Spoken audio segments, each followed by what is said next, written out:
Moltes gràcies a Bacus per convidar-nos i moltes gràcies a tots vosaltres que ompliu aquest matí de diumenge per escoltar aquesta conversa amb en Miqui Puig.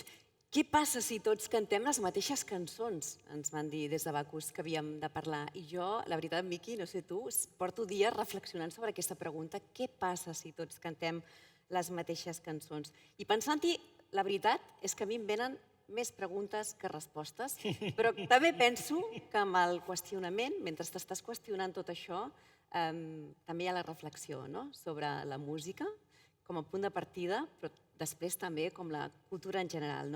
I jo començo, Miqui, i crec que no hi ha millor persona per contestar aquesta pregunta que tu. És bo o és dolent que tots escoltem les mateixes cançons? És bo o és dolent? Depèn què.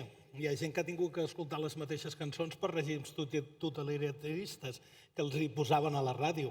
És dolent quan està passant una tendència que jo veig a Catalunya i que crec que és creixent, com una sèrie de sectors de la cultura que no haurien de parlar de música volen esdevenir curators, algú que crea tendència musical. Prescriptors. Prescriptors musicals. Aquests prescriptors musicals que no tenen, podríem dir, uns coneixements de música, influenciats per mànagers, per discogràfiques, per amicismes, estan fent una línia musical molt blanca, que si tu la compares amb els Beatles, amb els Rolling Stones o amb la nova cançó, és absolutament blanca. Tots són grups de sol, d'ens en sortirem, de llum, de bellesa.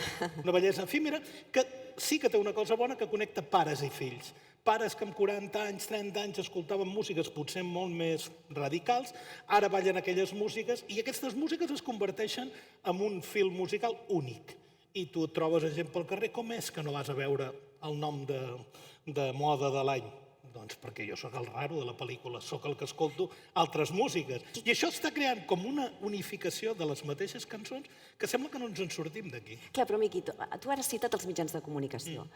Abans de l'era xarxes, que això sembla que ja sigui la prehistòria, els mitjans de comunicació generalistes i també els especialitzats, en aquest cas amb la música, eren els que marcaven la tendència, eren els que ens indicaven a les persones què estava de moda, què escoltar, què no escoltar, quina era la tendència, qui no. Des de l'època xarxes, tot això ha fet una explosió perquè realment ara l'accés que tenim per arribar fins a l'última punta del món, escoltar un artista que no escolta ningú, és accessible a tothom. I tant, i per això anava a dir, això és el que passa a Catalunya, i paral·lelament, com tu ja em deies, arribes al Primavera Sound i et trobes a tot d'adolescents que van a veure un artista japonès que no ha sonat mai a cap dels nostres mitjans de comunicació. La Mitski, no? Ahir a la tarda, al Primavera Sound, a les 3 de la tarda, quan van obrir les portes, començo a veure corredisses i jo els demano a la gent, però què aneu a escoltar? I em deien Mitski, i jo, Mitski, però un moment, qui és Mitski, no? I em van explicar, una japonesa que parla dels sentiments, algú em va dir, a mi m'ha ajudat a la meva depressió, a superar la meva depressió, i en canvi Mitski no sona a Catalunya Ràdio, no sona ni tan sols a ICAT, probablement, o no sona a RAC1, no sona en els mitjans generalistes. La màgia que crec que sempre ha tingut la música és que la música es transmet d'una manera primer individual, com dèiem, el consum individual d'una cançó, tu reps la cançó i t'apel·la unes coses que no t'apel·laran la persona que tens al costat. Pots estar en un concert de 40.000 persones i tu sentir una cosa envers l'artista, la cançó, que no sent al del teu costat, i aquesta individualitat llavors es converteix, jo sempre dic, en petits vasos comunicants, d'amic a amic, d'amic allà. El meu nebot l'altre dia, a l'algoritme, li va treure una cançó meva. I va dir, oh, tieta, ha sortit una cançó teva a Instagram. És curiositat? No, pot ser que el ser Puig també, pobre, li va tocar el primer Puig que sortia. Però tot això, ho reps o no ho reps? I al final és individual. Jo sempre dic que només hi ha dos tipus de música. La gent diu la bona i la dolenta. No. La que t'agrada i la que no t'agrada. A partir d'aquí és on nosaltres consumim. Això ho podríem... Però això és extensiu a tota la cultura. Exactament, anava a dir. Què és bo, què és dolent, què prescrivim, quins fets objectivables fan que aquella obra, una obra d'art, un llibre, una pel·lícula, una sèrie, sigui bona o no sigui bona. És evident que hi ha uns fets que sí que són objectius, que fan que allò, que aquella obra d'art, aquella obra d'art sigui millor o sigui pitjor, però després, si t'arriba més o t'arriba menys, no implica que sigui bona o que sigui dolenta, no? No, evidentment. I els prescriptors culturals, per exemple, qui som també per dir això és bo i això és dolent, no? No, veus, aquí hi ha una petita... Jo crec que els prescriptors han estudiat, han treballat, han escoltat molt d'això, igual que els editors ho han fet. No tots, ara amb les xarxes socials tothom és prescriptor. Bueno, clar, quin prescriptor i quin prescriptor. Quan la BBC té un problema greu, treu un sènior, treu un periodista sènior, no treu un periodista Això és un altre debat que també estaria bé. de 25 anys perquè és guapo. Això ens ho hem de començar a plantejar. Un prescriptor de 25 anys a mi em pot dir més històries. Jo, moltes vegades, amb 50 i molts, em crec un impostor quan veig que hi ha gent que ha escoltat molt més jazz que jo, molta més música negra. Per això, una vegada vaig entrevistar un dels membres de Kraftwerk i em deia que ell ja no sentia ràdio, ja no sentia algoritmes, que tenia 3 prescriptors que eren els que li marcaven, perquè són les persones que a mi m'han donat la pauta per seguir endavant. Jo crec que la música arriba a un punt, i això que ho has dit amb la cultura i amb les sèries, és una tendència que darrerament amb companys de tot l'estat n'hem parlat. Algú diu que això és bo, tothom a darrere es posa a dir que aquesta sèrie és bona, que aquest músic és bo, que tot és bo. Ningú es vol quedar enrere de no haver descobert el més nou. Potser això que han posat, que et diuen que és el més nou, resulta que és l'aposta de les discogràfiques de torn.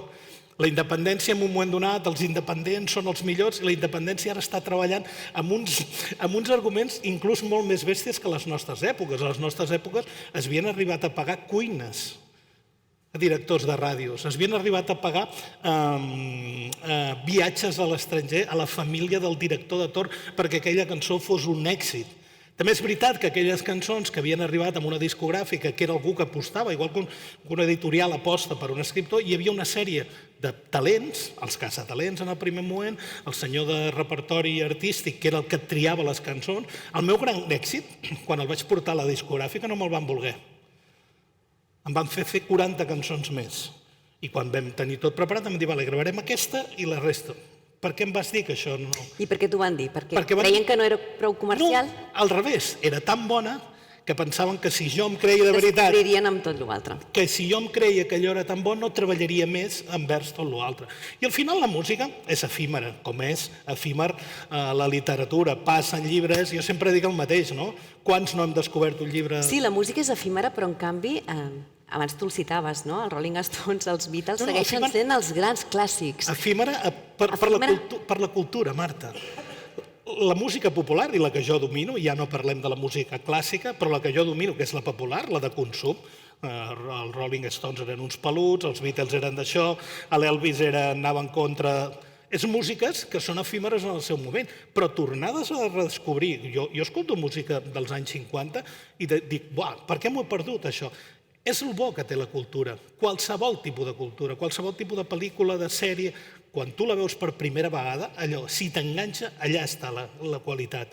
Si tu veus una pel·lícula o una sèrie dels anys 60 i dius, què està passant aquí? Vol dir que aquesta pel·lícula té alguna cosa, i potser en el seu moment no va ser un èxit, perquè no entrava dintre dels cànons. Amb això estic completament d'acord, però per exemple, ara què ens passa amb la música, no? Amb aquesta música que tu em deies. Hi ha fins i tot el consum, no? Escoltem 30 segons d'una cançó que ens arriba. A la nostra època, ja torno a parlar de la prehistòria una altra vegada, no? Ens escoltàvem els discos, ens sabíem les cançons, érem capaços de cantar totes les cançons d'un disc. Ara és impossible. Ara escoltem un tastet d'això, un altre tastet d'això, un altre tastet d'allò. Discrepo. Vinga. Ens ho sembla a nosaltres. Què feien aquelles nenes de Miski ahir?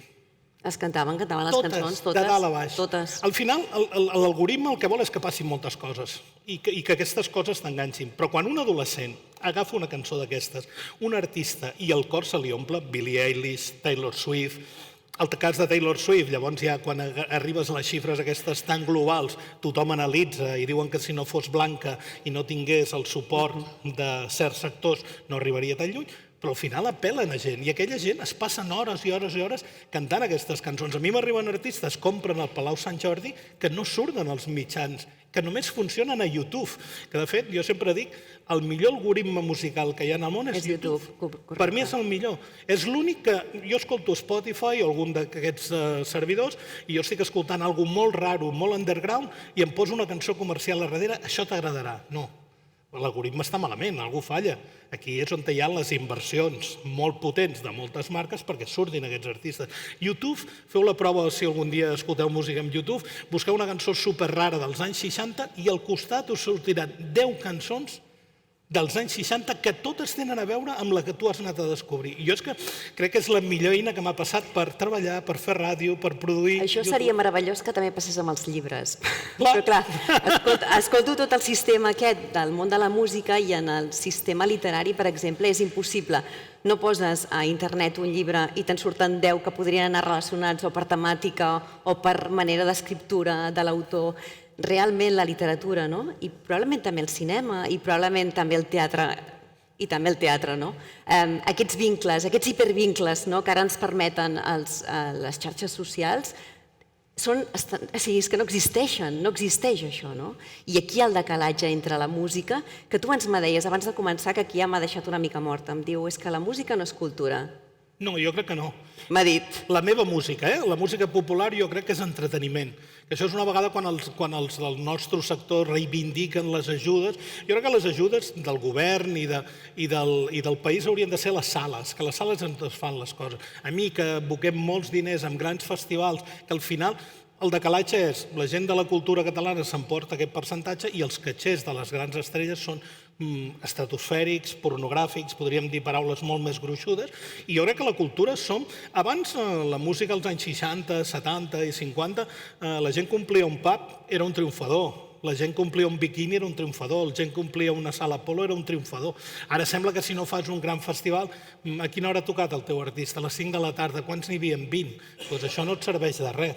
Crec que la música és entreteniment. La música popular, Una altra cosa és, com dèiem, l'accés a la cultura, l'accés a les biblioteques, que a més que hi haguessin biblioteques, per mi m'agradaria que hi haguessin audioteques, gent on te pogués anar a descobrir i que hi hagués algú que li digués, has sentit això? Has conegut els esquirols? Saps qui és el perruquer rocker de Gràcia? Que hi hagués una base de dades cultural, musical, grossa, com hi ha en moltes biblioteques de Catalunya. Dius que la música és entreteniment i que, per tant, no és cultura. Jo tinc una corolla des de fa molt de temps com a periodista cultural, que és que em nego a la paraula consum, quan parlem de cultura, de consumim aquest llibre, consumim aquesta obra de teatre, consumim, en canvi, música, amb aquests termes que tu dius es podria utilitzar, per dir practicar, no? Practico la lectura, practico el teatre, Per mi és molt més important la paraula practicar, que a més t'implica tu com un agent que forma part d'aquest, no? Jo sempre dic escolto, no? Escolto música, llegeixo, veig sèries... Clar, però quan has de fer la notícia de consumidors, tal. De fet, ahir a la primera sauna de la roda de premsa ja vam parlar d'usuaris únics, que ja em va semblar, ostres, ja estem traslladant els termes, no?, de les xarxes. Quants usuaris únics ha tingut això en un concert, en un festival de música, no? A mi m'agrada practicar la cultura, no consumir-la, i de fet el que sí que penso és que la cultura és un dret i no és un bé de consum. I cada vegada tendim més a utilitzar la cultura com això, com un bé de consum, una mercantilització, ens deixem portar, abans que deies tu de les prescriptors, per qui té més likes, per qui té més corets, per qui té més seguidors. Això ho fa l'indústria, els que potencien això, anem a buscar els que tenen més likes i li oferim... Jo crec que això es busca, ho busquen les marques, ho segueixen buscant la gent que fa tota la part industrial, però per sort sempre hi ha bolets que apareixen del no-res i són els que es fan grans estrelles, grans èxits editorials, grans èxits musicals, coses que escoltarem. I al final torno a abogar per la individualitat, que escoltar una cançó és un acte individual, com ho és llegir un llibre. I al final, si ho compartim amb un altre, tot això que tenim. I la veritat és que quan compartim un bé cultural és de les coses més meravelloses que hi ha en aquest món. Per tant, us convidem a que practiqueu aquest compartir la cultura. I si després voleu compartir la cultura en directe i en viu amb en Miqui Puig, que sempre és un gust, a les 2 fa una sessió aquí fora, en el pati. I ens diuen que hi ha prou. Ens hauríeu de deixar més, que això s'ha quedat molt curt. Moltes gràcies. Gràcies.